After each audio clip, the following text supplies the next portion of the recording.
fear this sounds like price regulation? Well, what I say is that we've got a really good strategy here, corridors for the private sector, private market, to bring costs down. And consumers want cost relief, and they deserve it.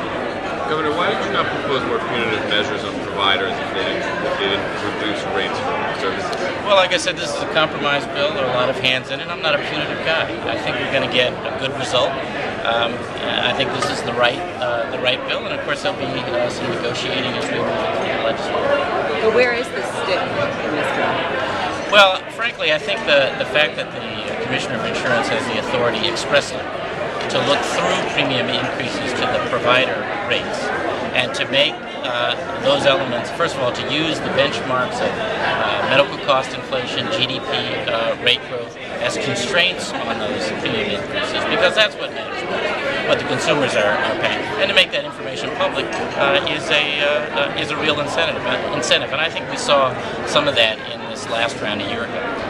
Do you have a sense, Governor, of how you're going to deal with people who perceive themselves to be winners or losers in this transformation, and how you reassure them? You know, the people I'm concerned about first and foremost are the people who pay those premiums, the working families, the small businesses, the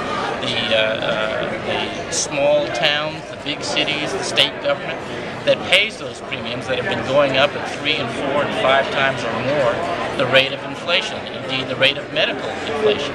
And we've got to be serious about that and keep them first and foremost. Governor, question?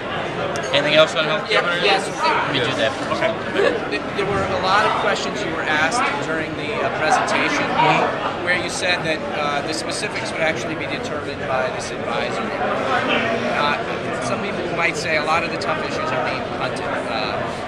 Well, some people said that about healthcare reform 1, because you know, as in real life, people don't try to come up with a perfect solution and legislate it without understanding that we've got to test some of these things as we go along and make adjustments. And I think that was one of the most foresighted, if that's the word,